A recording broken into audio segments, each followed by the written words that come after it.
বাংলাদেশে পালন করা হয়।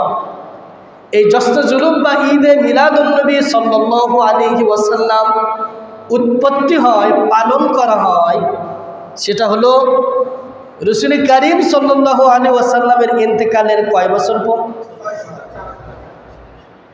604 বছর পর। এই 600 বছরের ভিতরে ইমাম আবু হানিফা রহমতুল্লাহ আলাইহি, ইমাম আহমদ ইবনে হাম্বল, ইমাম শাফিঈ, ইমাম মালিক, ইমাম হাম্বল, এরপরে বুখারী, ইমাম মুসলিম, ইমাম তিরমিজি, ইমাম আবু দাউদ, ইমাম নাসাই, যারা হাদিস লিপিবদ্ধ করেছেন, হাদিস উল্লেখ করেছেন, এবং জগৎ বিখ্যাত ব্যক্তি বড় পীর আব্দুল কাদের জিলানী রহমতুল্লাহ আলাইহি থেকে শুরু করে কেউ ঈদে মিলাদুন্নবী পালন করে।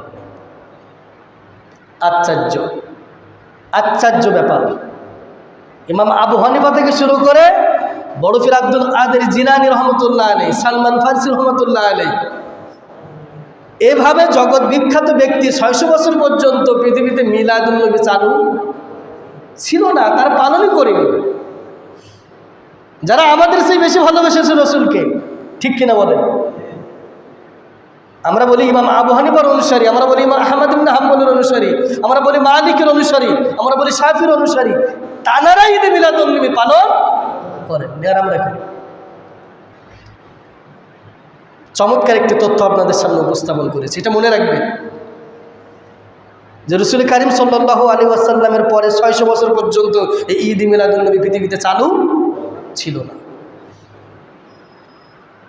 অতএব আমরা ঈদ মিলাদুন্নবী বা জশ্নে জুলুস নামে নির্দিষ্ট কোনো দিনে আমরা পালন করব না। আমরা রসুলকে নিঃসন্দেহে ভালোবাসি। এবার আসুন, রসুলের জীবনটাকে দুই ভাগে ভাগ করা হয়েছে। কয় ভাগ? একটা হলো সূরত আর একটা হলো সিরাত। সবাই বলেন সিরাত। একটি হলো সূরত, একটি হলো সিরাত। সূরত পৃথিবীতে কোনো ব্যক্তি অনুকরণ করতে পারে না। কি বলেন তো? সূরত। সূরত কখনো অনুসরণ করা যায় না, অনুসরণ করা যায় সিরাত। আর আমাদেরকে অনুসরণ করতে হবে সিরাতুন নবী সাল্লাল্লাহু আলাইহি ওয়াসাল্লাম। আপনি সূরাতুন নবী কখনো অনুসরণ করতে পারবেন না, কারণ তিনি পৃথিবীতে সবচেয়ে সুন্দর সুদর্শন পুরুষ ছিলেন। সুবহানাল্লাহ। তার চাইতে সুন্দর শামায়েলে তিরমিজি রাসূল করিম সাল্লাল্লাহু আলাইহি ওয়াসাল্লামের ডিটেইলস বর্ণনা, তার শারীরিক গঠন, তার চেহারা, তার চুল, তার নাক, তার কান, তার দাঁত মোবারক, কত সুন্দরভাবে আল্লাহ পাক কি নিখুঁতভাবে তিনি সৃষ্টি করছেন। তার গায়ের রং ছিল বাদামি কালারের, তার চুলগুলো ছিল কাঁধ বরাবর এবং কোকড়ানো, তিনি চিরুনি দিয়ে মাথা আশ্রাতেন, এবং তার নাকটা ছিল লম্বা, ছিদ্র ছিল ছোট ছোট, এবং গায়ের রং ছিল বাদামি কালারের। অতএব এটা হলো সূরত। এটা কি? এটা আপনি কখনো অনুসরণ করতে পারবেন না। এটা সম্পূর্ণ কার হাতে? পৃথিবীতে অবয়ব নিয়ে, আকৃতি নিয়ে জন্মগ্রহণ করে পৃথিবীতে প্রতিটি মানুষ তার ইচ্ছা মতো না আল্লাহর ইচ্ছা মতো। এ মায়ের রেহেমের ভিতরে, মায়ের গর্ভের ভিতরে তার চেহারা মোবারক কেমন হবে, তার অবকাঠামো কেমন হবে, এটা মায়ের রেহেমের ভিতরে, গর্ভের ভিতরে থাকতে কে এটা ফেরেশতা দিয়ে তৈরি করেন? আল্লাহ। এটা বলা হয় সূরত। অতএব এই সূরত পৃথিবীতে কোনো মানুষ নকল করতে, এই সূরত পৃথিবীতে হুবহু অনুসরণ করতে কোনো মানুষ পারবে না। অতএব এটা হলো দুইটা পার্ট, একটি হলো সূরত, একটি হলো সিরাত। আমি আপনাদের সামনে আলোচনা করেছি তার সূরত নিয়ে, অর্থাৎ নবুয়ত পূর্ব জীবন পর্যন্ত তিনি কিভাবে পৃথিবীতে জন্মগ্রহণ করলেন, জন্মগ্রহণ করার পরে কি কি ঘটনা ঘটছে, এরপরে তার নাম কিভাবে রাখা হলো, তিনি বিবাহ করলেন, এই যে ঘটনাগুলো 40 বছর পর্যন্ত এই ঘটনাকে রাসূল করিম সাল্লাল্লাহু আলাইহি ওয়াসাল্লামের ঘটনা আপনাদের সামনে উপস্থাপন করছি। নবুয়ত পূর্ববর্তী জীবন পর্যন্ত আজকে আপনাদের সামনে আমি শেষ করব। আজকের আলোচ্য বিষয় হলো রাসূল করিম সাল্লাল্লাহু আলাইহি ওয়াসাল্লামের দুধমা হালিমাতুস সাদিয়া রাদিয়াল্লাহু তাআলা আনহা থেকে, এরপরে রাসূল করিম সাল্লাল্লাহু আলাইহি ওয়াসাল্লামের মায়ের স্নেহ, মায়ের মৃত্যুবরণ, এরপরে মা আমেনার পরলোক গমন, এরপরে দাদার কোলে শিশু মুহাম্মদ সাল্লাল্লাহু আলাইহি ওয়াসাল্লাম লালিত পালিত হলেন এবং তার দাদা ইন্তেকাল করলেন।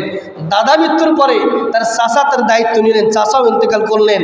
এরপরে রাসূল কারীম সাল্লাল্লাহু আলাইহি ওয়াসাল্লাম ব্যবসার উদ্দেশ্যে সিরিয়ায় গেলেন তার আপন চাচার সাথে।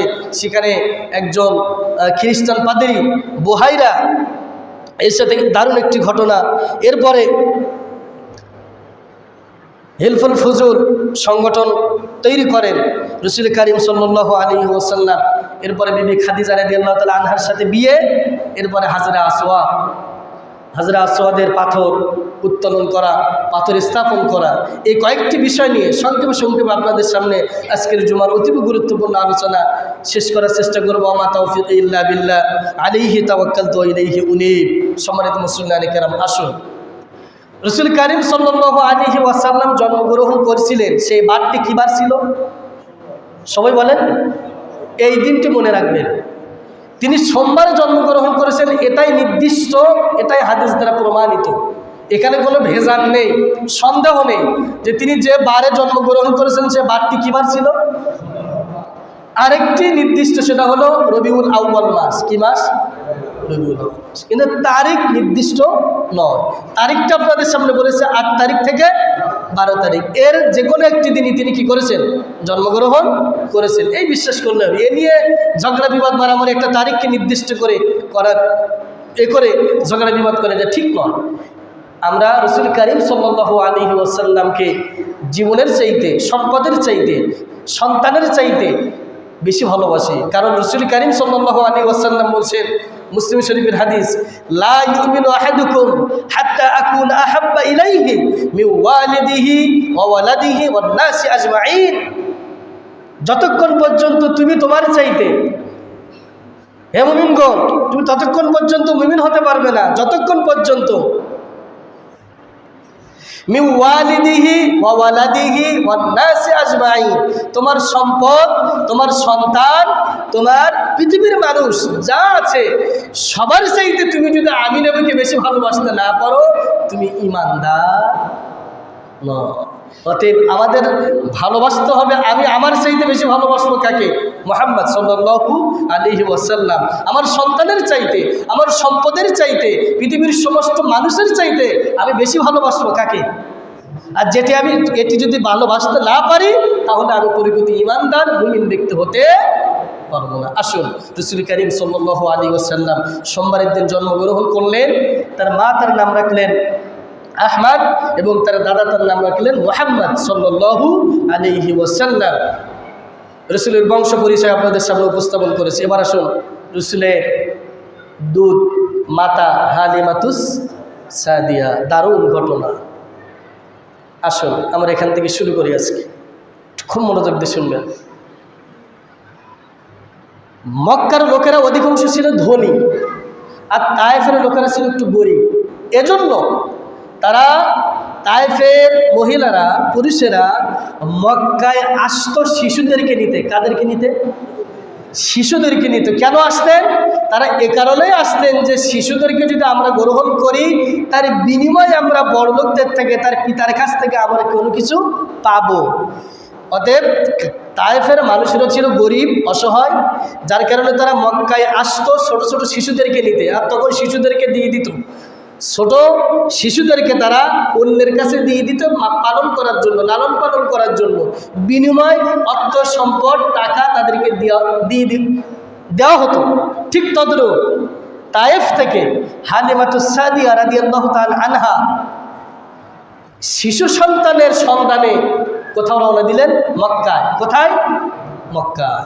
শিশু সন্তানের জন্য তিনি তায়েফ থেকে মক্কার উদ্দেশ্যে রওনা। তিনি একা নন, বনু সাদ গোত্রের কয়েকজন মহিলা শিশুর সন্ধানে মক্কার উদ্দেশ্যে রওনা দিল। সম্মানিত মুসলমান কেরাম, রাসূল কারীম সাল্লাল্লাহু আলাইহি ওয়াসাল্লামের দুধমাতা হালিমাতুস সাদিয়া রাদিয়াল্লাহু তাআলা আনহা শিশু সন্তানের জন্য তায়েফ থেকে মক্কার উদ্দেশ্যে রওনা দিল। কয়েকজন মহিলাদেরকে নিয়ে, তার সাথে একটি গাধা ছিল। গাধার পিঠে উঠে হালিমাতুস সাদিয়া মক্কার উদ্দেশ্যে শহর হলেন, রওনা দিলেন। এবং তার সাথে একটি শিশু ছিল, একটি উট ছিল। সেই উটের দুধ হতো না। হালিমাতুস সাদিয়া রাদিয়াল্লাহু তাআলা আনহা, তার কাছে একটি শিশু সন্তান ছিল। ওই শিশু সন্তান দুধ পেত না, কারণ হালিমাতুস সাদিয়ার স্তনে দুধ ছিল না, উটেরও দুধ নেই। এমন অবস্থায় তিনি মক্কার উদ্দেশ্যে রওনা দিলেন। মক্কায় যাওয়ার পরে হালিমাতুস সাদিয়া রাদিয়াল্লাহু তাআলা আনহা যারা যে বান্ধবীদেরকে নিয়ে গিয়েছিলেন, সকল বান্ধবীর কাছে মুহাম্মদ সাল্লাল্লাহু আলাইহি ওয়াসাল্লামকে উপস্থাপন করা হলো। এই শিশুটিকে তোমরা কেউ গ্রহণ করবে কিনা? আমাদের মাতা বিশ্বনবীর আম্মা মা আমেনা শিশু মুহাম্মদকে সকলের সামনে উপস্থাপন করলো। তোমরা কি কেউ এই মুহাম্মদকে গ্রহণ করবে? কেউ গ্রহণ করলো না, কারণ মুহাম্মদ সাল্লাল্লাহু আলাইহি ওয়াসাল্লাম পৃথিবীতে আসা 6 বছর আগে তার পিতা আব্দুল্লাহ দুনিয়া থেকে বিদায় নিয়ে চলে গেছে। আব্দুল্লাহ দুনিয়া থেকে চলে যাওয়ার কারণে কেউ শিশু মুহাম্মদকে গ্রহণ করে না। মা আমেনা সন্তানকে নিয়ে বড় বিপদে মক্কায় অবস্থান করছে, কেউ শিশুকে গ্রহণ করে না। হালিমাতুস সাদিয়ার সাথে যে সকল বান্ধবীরা গিয়েছিল, সকল বান্ধবী শিশু পেয়ে গেল, কিন্তু হালিমা কোনো শিশু পেল না। তিনি খালি হাতে ফিরে আসবেন, তিনি খুব কষ্ট পেলেন। স্বামীকে ডেকে বললেন, ও আমার স্বামী, আমি সেই তায়েফ থেকে মক্কার উদ্দেশ্যে শিশু সন্তানের জন্য এসেছি। আমার সকল বান্ধবী শিশু নিয়ে চলে যাচ্ছে। আমি এই অসহায় হয়ে শিশুবিহীন অবস্থায় কিভাবে আমি তায়েফে রওনা দেব? কষ্ট পেয়ে স্বামীর সাথে বললেন, কি করা যায়? তখন তার স্বামী বললেন, ওই এতিম শিশুকে আমরা গ্রহণ করি। সুবহানাল্লাহ, ওই এতিম শিশুকে গ্রহণ করি। স্বামী প্রস্তাব দিলেন, স্ত্রীও মেনে নিলেন। মুহাম্মদ সাল্লাল্লাহু আলাইহি ওয়াসাল্লামের বাবা নেই, যার কারণে বাবার পক্ষ থেকে কোনো সম্পদ পাবে না, এই জন্য মুহাম্মদকে কেউ গ্রহণ করে না। হালিমাতুস সাদিয়া কোনো সন্তান না পেয়ে শেষে শিশু মুহাম্মদ সাল্লাল্লাহু আলাইহি ওয়াসাল্লামকে গ্রহণ করলেন। গ্রহণ করার পরে তিনি যখন শিশু মুহাম্মদ সাল্লাল্লাহু আলাইহি ওয়াসাল্লামকে নিয়ে ডেরায় ফিরলেন, তার স্থানে আসলেন।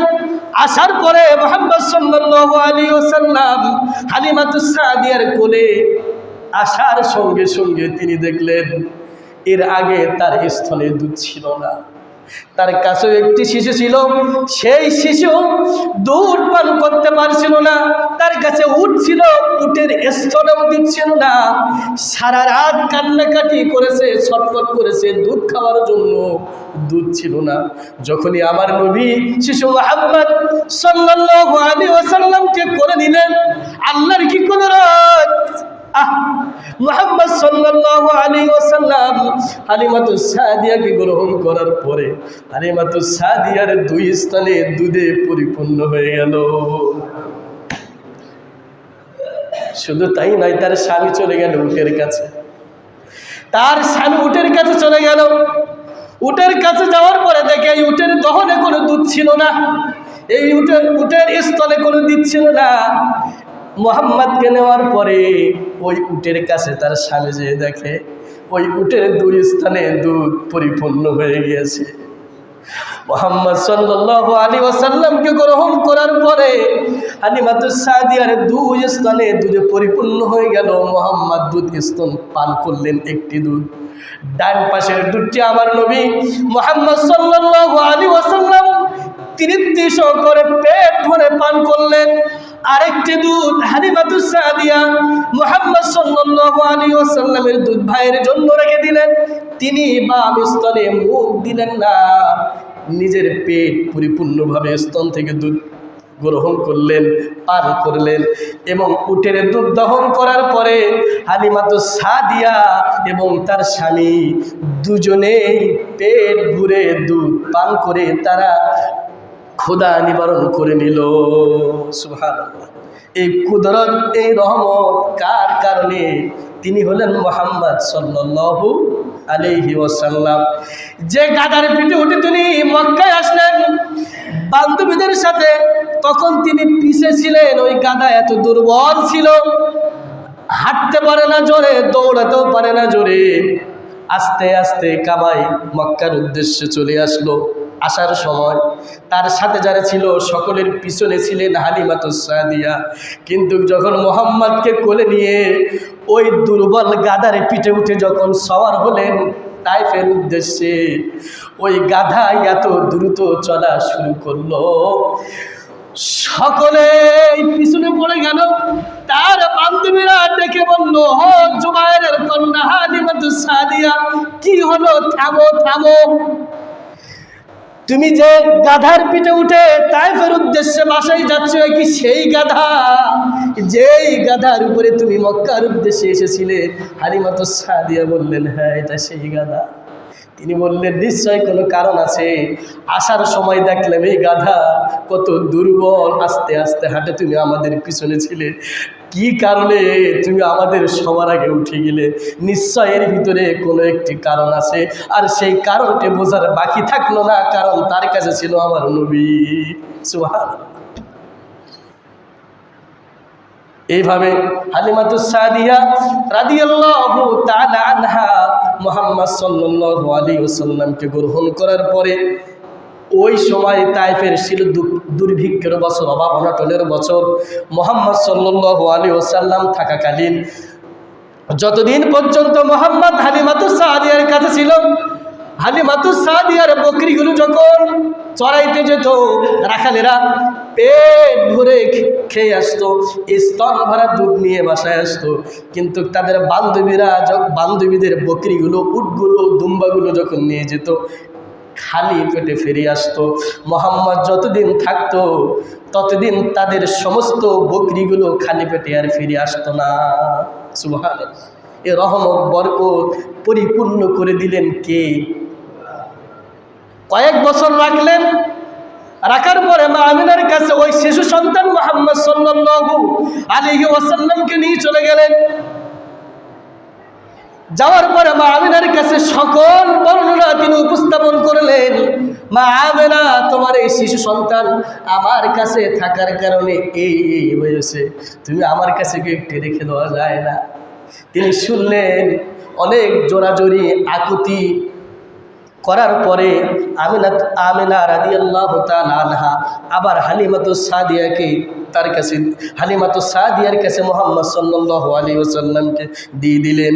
এইভাবে 5-6 বছর থাকার পরে মা আমিনা যখন তার স্বামী আব্দুল্লাহ রাদিয়াল্লাহু তাআলা আনহার কবর জিয়ারতের উদ্দেশ্যে সিরিয়ায় মদিনায় যাবেন, তখন তিনি মা আমিনার কাছে হালিমাতুস সাদিয়া মুহাম্মদ সাল্লাল্লাহু আলাইহি ওয়াসাল্লামকে দিয়ে গেলেন। দেওয়ার পরে তিনি কয়েকদিন লালন পালন করলেন, মায়ের স্নেহ ভালোবাসা মুহাম্মদ সাল্লাল্লাহু আলাইহি ওয়াসাল্লাম পেলেন। এরপরে রাসূল করিম সাল্লাল্লাহু আলাইহি ওয়াসাল্লামকে নিয়ে ইয়াসরিব গমন করলেন, স্বামীর কবর জিয়ারত করবেন। মুহাম্মদ সাল্লাল্লাহু আলাইহি ওয়াসাল্লামের পিতার কবর জিয়ারত করার উদ্দেশ্যে মক্কা থেকে রওনা দিয়েছেন ইয়াসরিব মদিনায়। তিনি চলে গেলেন, সেখানে থাকলেন। তার শ্বশুর আব্দুল মুত্তালিবের নেতৃত্বে উম্মে আইমানকে সঙ্গে নিয়ে মদিনার 500 কিলোমিটার পথ অতিক্রম করে পৌঁছায় যান। 1 মাস অবস্থান করার পরে মদিনা থেকে তিনি যখন ফিরে আসলেন, কিছুদিন আসার পরে তিনি অসুস্থ হয়ে পড়লেন। অসুস্থ হওয়ার পরে মক্কা এবং মদিনার মাঝখানে আবওয়া নামক স্থানে আমাদের নবী মুহাম্মদ সাল্লাল্লাহু আলাইহি ওয়াসাল্লাম চির ইতিম হয়ে গেল। বাবাও চলে গেল, মাও চলে গেল। মুহাম্মদ সাল্লাল্লাহু আলাইহি ওয়াসাল্লামের বয়স তখন 6 বছর। কয় বছর?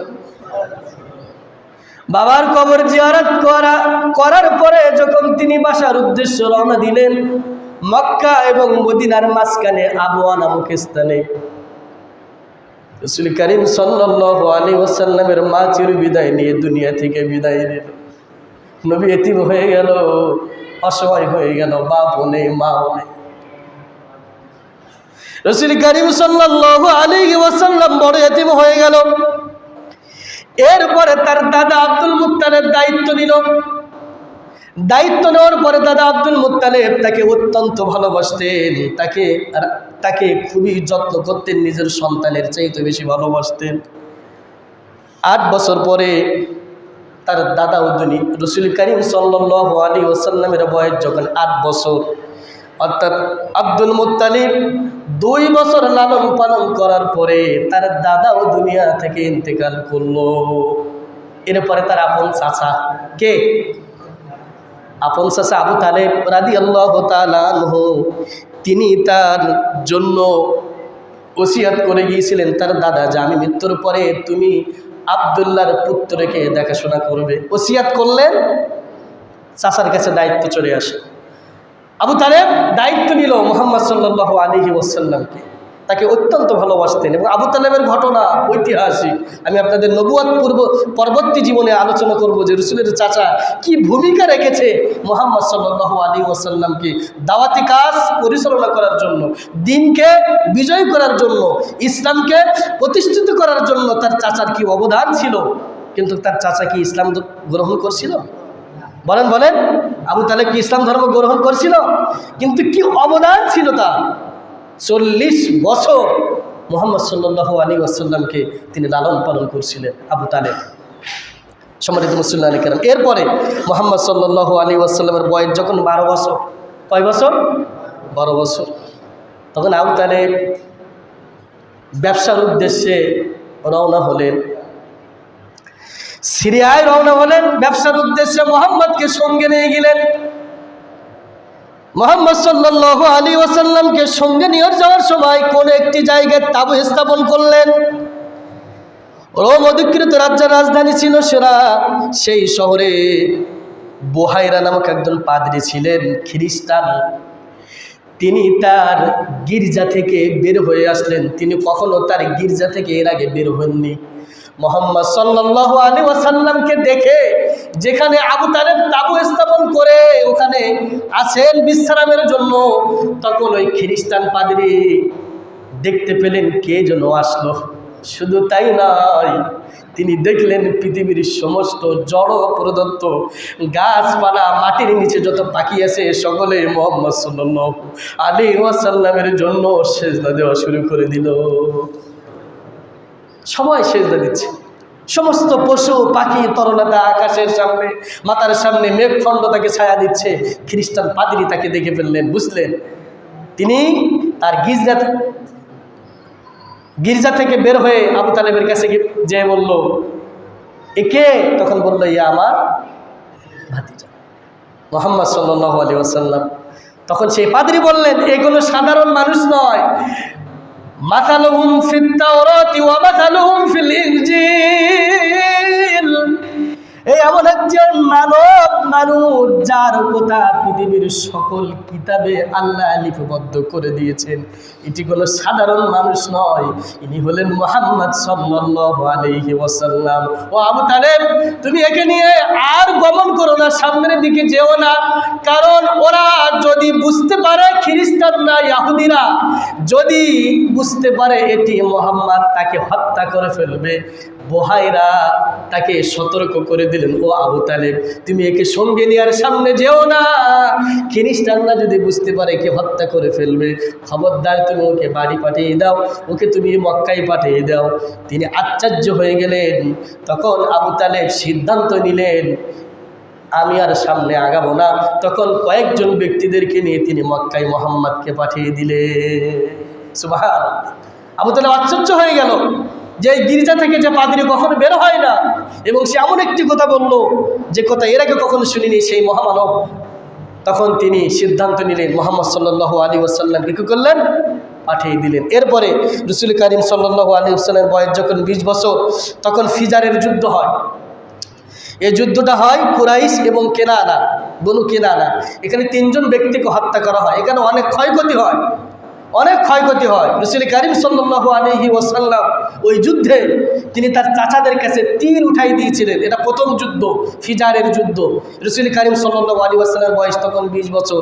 এরপরে রাসূল কারীম সাল্লাল্লাহু আলাইহি ওয়াসাল্লাম দেখলেন চতুর্দিকে ষড়যন্ত্র, অত্যাচার, নির্যাতন, জুলুম, গরিবের সম্পদ লুণ্ঠন করে নেওয়া, দুর্নীতি করা, সুদ ঘুষ, নারীদের কোনো সম্মান নেই, মূর্তি পূজা, দেবদেবীর পূজা, লাতুজ্জার পূজা, চতুর্দিকে বেইনসাফি কাজ, কোরআন বিরোধী, তখন তো নবুয়ত পাননি, অর্থাৎ মানবতা বিরোধী মূলক যত কাজ ছিল সব কাজ তখন ওই সময় চালু ছিল। মুহাম্মদ সাল্লাল্লাহু আলাইহি ওয়াসাল্লাম বললেন এটা তো হচ্ছে না। তখন তিনি কয়েকজন যুবক, প্রায় 12 থেকে 13 জন যুবকদেরকে নিয়ে তিনি একটি সংগঠন তৈরি করলেন। সেই সংগঠনের নাম জানি হিলফুল ফুজুল। রাসূল কারীম সাল্লাল্লাহু আলাইহি ওয়াসাল্লাম তিনি এই হিলফুল ফুজুল সংগঠন করেন এবং তিনি 4টি প্রতিশ্রুতি দেন সকলের মাঝে। আরবের কাছে, মক্কা নগরীতে সকল কাছে 4টি উদ্দেশ্য নিয়ে তিনি হিলফুল ফুজুল সংগঠন করেছিলেন। 1 নম্বরে এই শহর থেকে, নগর থেকে, মক্কা থেকে সমস্ত অশান্তি দূর করা, সমস্ত মানবতা বিরোধীমূলক কাজ সবগুলো দূর করে দেওয়া, এটা সকলের সামনে তিনি প্রস্তাব করলেন। এরপরে তিনি বিদেশি লোকদেরকে ধন সম্পদ মান সম্মান রক্ষা করার জন্য প্রতিশ্রুতি দিলেন। এরপরে অত্যাচার, জুলুম, নির্যাতনের তিনি প্রতিরোধ করবেন। আমরা সকলে ঐক্যবদ্ধ হয়ে অত্যাচার, নির্যাতন, অর্থাৎ সবলেরা দুর্বলের প্রতি যে আক্রমণ চালায়, ধনীরা গরিবদের প্রতি যে নির্যাতন চালায়, আত্মসাৎ করা টাকা পয়সা, এটা থেকে আমরা সকলে প্রতিরোধ করব, আমরা সকলে বাধা দেব। এই 3 নম্বর কর্মসূচি তিনি সকলের সামনে উপস্থাপন করলেন। এরপরে তিনি 4 নম্বর কর্মসূচি দিলেন দরিদ্র, দুর্বল, অসহায়, এতিম, মিসকিন, বিধবা, এদেরকে আমরা সহায়তা করব। কি করব? সহায়তা করব। এই 4টি কর্মসূচি দিল। এত সুন্দর কর্মসূচি, সকলেই সেটা গ্রহণ করে নিল। কারণ খুব ভালো কথা, ভালো কথা। এরপরে রাসূল কারীম সাল্লাল্লাহু আলাইহি ওয়াসাল্লাম নবুয়ত পর্যন্ত এই 40 বছর, অর্থাৎ 17 বছর থেকে 17 বছর হিলফুল ফুজুল সংগঠন হয়। এরপরে নবুয়ত পর্যন্ত, অর্থাৎ নবুয়ত পেয়েছেন 40 বছর, এই আগ পর্যন্ত তিনি এই হিলফুল ফুজুল সংগঠনের মাধ্যমে অন্যায়, অত্যাচার, জুলুম, বেইনসাফি কাজ প্রতিরোধ করার জন্য তিনি সর্বাত্মকভাবে প্রচেষ্টা চালিয়ে গিয়েছিলেন। কিন্তু তারপরেও কি বন্ধ হয়েছিল? না, বন্ধ হয়েছিল? চেষ্টা কম করিনি। রাসূল কারীম সাল্লাল্লাহু আলাইহি ওয়াসাল্লাম বহু চেষ্টা করলেন কিন্তু পারল না। এরপরে অভাব অনটন, আবু তালেব আসলে অভাব অনটনে ছিল। এরপরে রাসূল কারীম সাল্লাল্লাহু আলাইহি ওয়াসাল্লামের কাছে বিবি খাদিজা রাদিয়াল্লাহু তাআলা আনহার পক্ষ থেকে ব্যবসার জন্য তিনি শুনলেন যে অমুক জায়গায় একজন সচরিত্র, খুব সুন্দর, আমানতদারি, বিশ্বস্ত, বুদ্ধিদীপ্ত মানুষ আছে। এটা খাদিজা শুনলেন। শোনার পরে তিনি মাইসারাকে তিনি পাঠালেন, যাও আবু তালেবের কাছে তুমি এই সংবাদটা দাও যে তাকে কি আমার সাথে কি ব্যবসার উদ্দেশ্যে পাঠাবে। মুহাম্মদ সাল্লাল্লাহু আলাইহি ওয়াসাল্লামের কাছে গেলেন। যাওয়ার পরে তিনি গ্রহণ করলেন, মুহাম্মদকে পাঠালেন খাদিজার সাথে ব্যবসার উদ্দেশ্যে সিরিয়ায় বাণিজ্যিক সফরে গেলেন। যাওয়ার পরে খাদিজা একটি কোম্পানির এমডি ছিলেন এবং সেই কোম্পানির সিইও ছিলেন মুহাম্মদ সাল্লাল্লাহু। কোম্পানির চেয়ারম্যান হলো খাদিজা, আর সেই কোম্পানির সিইও কে ছিলেন? মুহাম্মদ সাল্লাল্লাহু আলাইহি ওয়াসাল্লাম। তিনি গেলেন, যত লাভ হতো আল্লাহ পাক তার দ্বিগুণ থেকে দ্বিগুণ খাদিজার ব্যবসায় লাভ করে দিলেন। কে? এবং বিশ্বস্ত পেলেন, আমানতদারিতে পেলেন। যেভাবে পাঠালেন সেভাবে ঠিক সুন্দর করে হিসাব নিকাশ বুঝিয়ে দিল। এই খাদিজার খুব পছন্দ হলো এবং খাদিজার কথা প্রশংসা তিনি সকলের কাছে শুনলেন। উন্নত চরিত্র, সততা, ন্যায়পরায়ণতা, বিশ্বস্ততা, সকল প্রশংসা খাদিজা শুনলেন। খাদিজা মনে মনে রাসূলের প্রতি ভালোবাসা সৃষ্টি হলো। কি হলো? ভালোবাসা সৃষ্টি হলো। খাদিজা রাদিয়াল্লাহু তাআলা এর আগেও বিবাহ করছিলেন, কিন্তু ভালোবাসা সৃষ্টি হলো। তিনি তার বান্ধবী নাফিসাকে পাঠালো, যাও পয়গাম পাঠালো যে যাও মুহাম্মাদের তো অভিভাবক আবু তালেবের কাছে যাও, বিয়ের পয়গাম পাঠালো। সুন্দর করে যুক্তি বুদ্ধি কথা শিখিয়ে দিল খাদিজা, দিয়ে আবু তালেবের কাছে পাঠালো যে তুমি প্রথম সে মুহাম্মদ সাল্লাল্লাহু আলাইহি ওয়াসাল্লামকে বলল। মুহাম্মদ সাল্লাল্লাহু আলাইহি ওয়াসাল্লাম রাজি হলেন এবং তিনি বললেন আমার চাচার কাছে যেতে। তিনি যদি পরামর্শ দেন রাজি হন তাহলে বিয়েতে আমি রাজি হব। নাফিসা আবু তালেবের কাছে গেলেন, বিয়ের প্রস্তাব দিলেন খাদিজা। তখন তিনি গ্রহণ করলেন। রাসূল কারীম সাল্লাল্লাহু আলাইহি ওয়াসাল্লাম বাণিজ্যিক সফর শেষ করে 2 মাসের মধ্যে খাদিজার সাথে বিয়ে হয়। কার সাথে? খাদিজা। খাদিজা রাদিয়াল্লাহু তাআলা আনহার বয়স তখন ছিল কত জানেন তো সবাই? কত? 40 বছর। কয় বছর? 40 বছর। আর মুহাম্মদ সাল্লাল্লাহু আলাইহি ওয়াসাল্লামের বয়স ছিল তখন 25, তাগড়া যুবক। বিয়ে হয়ে গেল। রাসূল কারীম সাল্লাল্লাহু আলাইহি ওয়াসাল্লামের ইব্রাহিম ব্যতীত বাকি 5টি সন্তান খাদিজার ঘরে জন্মগ্রহণ করলো। আবুল কাসেম, জাইনাব, রুকাইয়া, উম্মে কুলসুম, ফাতেমা রাদিয়াল্লাহু তাআলা আনহা সকলেই খাদিজার রেহেমের ভিতরে জন্মগ্রহণ করলো এবং সকলেই ইসলামের যুগ পেয়েছিল। এবং মা ফাতেমা ছাড়া সকলেই বিশ্বনবীর জীবদ্দশায় ইন্তেকাল করছিল। আর বিশ্বনবীর মেয়ে মা ফাতেমা রাদিয়াল্লাহু তাআলা আনহা বিশ্বনবীর ইন্তেকালের 1 বছর বা 6 মাস পরে তিনি দুনিয়া থেকে বিদায় নিলেন। এটাই হলো বিশ্বনবীর বিবাহর, খাদিজা রাদিয়াল্লাহু তাআলা আনহার সাথে বিবাহর ঘটনা। সম্মানিত মুসলিম কেরাম, আমি আপনাদের সামনে রাসূল কারীম সাল্লাল্লাহু আলাইহি ওয়াসাল্লামের নবুয়তের পূর্ববর্তী জীবনের পরে আমি আপনাদের সামনে নবুয়ত কিভাবে রিসালাতের দায়িত্ব আসলো, আল্লাহর পক্ষ থেকে ওহী আসলো, সিরাত নিয়ে আলোচনা হবে। এতদিন আলোচনা হয়েছে মিলাদুন নবী, কি নিয়ে? রাসূলের জীবনের পাঠ কয়টি? একটা জন্ম বৃত্তান্ত, আরেকটা হলো সিরাত, তার জীবনের কর্ম আদর্শ বৃত্তান্ত। আমি আপনাদের সামনে আলোচনা করেছি মাউলুদ মিলাদুন নবী, রাসূল কারীম সাল্লাল্লাহু আলাইহি ওয়াসাল্লামের 40 বছর আগ পর্যন্ত কীভাবে জীবন পরিচালনা করেছেন। তিনি বকরি পর্যন্ত চালিয়েছেন অভাবের কারণায়। এরপরে হাজরা আসওয়াদের একটি বিরাট ঘটনা যে রাসূল কারীম সাল্লাল্লাহু আলাইহি ওয়াসাল্লাম 4-5 দিন কাবা ঘর নির্মাণের জন্য প্রায় যুদ্ধের দিকে চলে যাচ্ছে। ওয়ালিদ ইবনে মুগীরা কাবা ঘর ভাঙার পরে দেখলো যে ওর তো কিছুই হচ্ছে না। তখন সকলের নেতৃত্বে কাবা ঘর আবার নতুন করে স্থাপন করলো, সুন্দর করে গঠন করলো। এরপরে হাজরা আসওয়াদ কে করবে এ নিয়ে ঝগড়া বিবাদ চলে গেল। মুহাম্মদ সাল্লাল্লাহু আলাইহি ওয়াসাল্লাম আবু মাখজুমা রাদিয়াল্লাহু তাআলা আনহু পরামর্শ দিলেন, আগামীকাল সকালে যে ভোরে এ মক্কার ভিতরে প্রবেশ করবে সেই এই হাজরা আসওয়াদের পাথর স্থাপন করবে। সুবহানাল্লাহ, সুন্দর একটা পরামর্শ দিলেন। কে যাবে সকালে? মুহাম্মদ। কিন্তু বলার বাকি থাকে না, সবার আগে মুহাম্মদ সাল্লাল্লাহু আলাইহি ওয়াসাল্লাম চলে গেলেন। চলে যাওয়ার পরে একটি চাদর নিলেন, 4 কোনায় দেখেন বুদ্ধিদীপ্ত মানুষ পৃথিবীতে ছিলেন মুহাম্মদ সাল্লাল্লাহু আলাইহি ওয়াসাল্লাম। তিনি একাই তো পারতেন, কিন্তু তিনি তা না করে ওই সময়ের কুরাইশদের লিডার যারা ছিল, নেতৃস্থানীয় যারা ছিল, 3 জনের 3 কোনায় দিলেন আর মুহাম্মদ 1 কোনায় ধরলেন। সবাই যদি সন্তুষ্ট হয়, কি হয়? সন্তুষ্ট হয়। মাঝখানে সেই পাথরটা দিলেন, কাবার সামনে গেলেন, যাওয়ার পরে নিজে হাতে এসে হাজরা আসওয়াদটা স্থাপন করে দিলেন। বিরাট যুদ্ধ থেকে মক্কার মানুষেরা পরিত্রাণ পেয়ে গেল। এই কাবা শরীফের যে হাজরা আসওয়াদ, কালো যে পাথরটি আমরা দেখি, এই হাজরা আসওয়াদ কে স্থাপন করেন? মুহাম্মদ সাল্লাল্লাহু আলাইহি ওয়াসাল্লাম। সম্মানিত মুসলিম কেরাম, এই নবুয়ত পূর্ববর্তী জীবন পর্যন্ত আপনার সামনে আলোচনা করা হলো। আল্লাহ পাক আমাদের সকলকে রাসূল কারীম সাল্লাল্লাহু আলাইহি ওয়াসাল্লামের জীবন সিরাত একটু হলেও জীবনে একবার পড়ার তৌফিক দান করুক। সকল বলে আল্লাহুম্মা আমিন। আশিক রাসূলের দাবি করি, অথচ রাসূলের জীবন গ্রন্থ পড়েছে এমন লোক খুঁজে পাওয়া খুবই মুশকিল। আমি রাসূলের উম্মত দাবি করি, কয়জন ব্যক্তি রাসূলের সিরাত গ্রন্থ একটি পড়েছে? অনেক সিরাত গ্রন্থ আছে, এবং এখন সবচাইতে গুরুত্বপূর্ণ সিরাত গ্রন্থ হলে আর রাহিকুল মাকতুম। পৃথিবীতে সর্বশ্রেষ্ঠ ইতিহাস রচিত গ্রন্থ হলে এখন আর রাহিকুল মাকতুম। এটা হলো বিশ্বনবীর শ্রেষ্ঠ ইতিহাস গ্রন্থ।